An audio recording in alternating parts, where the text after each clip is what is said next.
माझं नाव प्रियंका अभिजित डाके. मी isolation centre number 7ची आशा worker आहे. आमची अडचण अशी आहे की आता सध्या मला 9 महिने होऊन पण 15 दिवस पूर्ण झाले, तरी पण आम्हाला काम करावं लागतंय. कारण आमच्या घरची आर्थिक परिस्थिती जरा हे असल्यामुळे आम्हाला जॉब करावा लागतोय.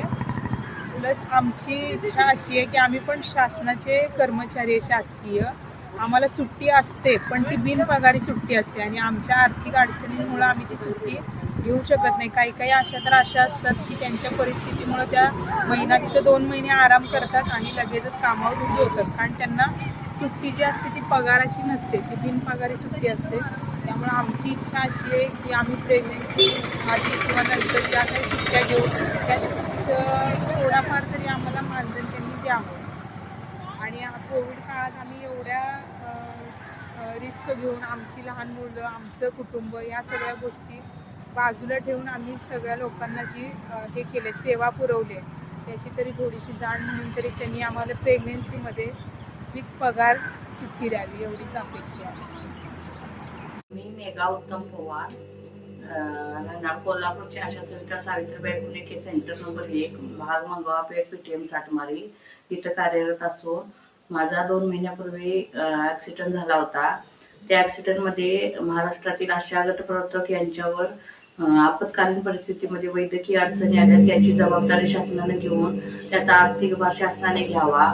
आम्ही शासनाचे काम करत असून सुद्धा आम्हाला शासकीय कर्मचाऱ्याचा दर्जा मिळत नाही आहे.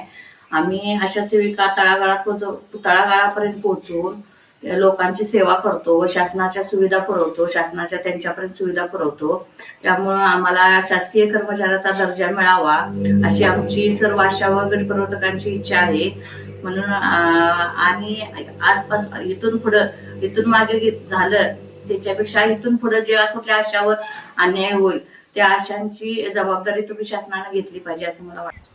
नमस्कार, मी ज्योती तावरे, कोल्हापूर महानगरपालिकेमध्ये आशा वर्करचं काम करते आणि भारतीय मजदूर संघाचा जिल्हा सचिव म्हणूनही काम करतो.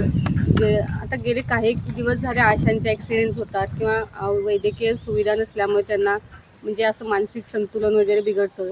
आता माझ्या काही आशांचे 1-2 आशांचे ॲक्सिडेंट झाले होते. त्यांना शासकीय मदत कोणतीही मिळाली नसल्यामुळे त्या आज 3 महिने झालं घरीच बसून आहेत.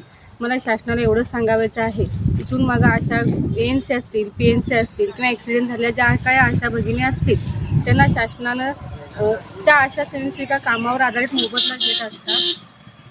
त्या आशा सेविका कामावर आधारित मोबदला घेत असतात. पण ज्या ANC, PNC असतील किंवा ॲक्सिडेंट झालेल्या आशा असतील त्या 3-4 महिने घरी बसून असतात. त्यांनी जर काम केलं नाही तर त्यांना राज्याचाही आणि केंद्राचाही पगार दिला गेला जात नाही. तेच ANC, PNC प्रेग्नेंट त्यांना राज्याचाही आणि केंद्र शासनाचाही पगार दिला गेला नसल्यामुळे राज्याचा पगार कपात केला जातो. तर शासनानं ही दखल घ्यावी. आम्हाला एकतर कर्मचाऱ्याचा दर्जा नाही, आम्ही लोकांपर्यंत तळागाळापर्यंत आशा स्वयंसेविका असो, गटप्रवर्तक असेल, येणाऱ्या ज्या काही योजना आशा लाभार्थ्यापर्यंत पोहोचवण्याचं काम करतो. पण आशांसाठी अशी शासनानं कोणतीही योजना आखली गेली नाही. तिला कामावर आधारित मोबदला आहे ते बंद करावं आणि कर्मचाऱ्याचा दर्जा देऊन तिच्या ANC, PNC असेल किंवा ॲक्सिडेंट झाला असेल त्या कालावधीमध्ये तिला काहीतरी मानधन देण्यासाठी यावं एवढी शासनानं दखल घेण्यात यावं.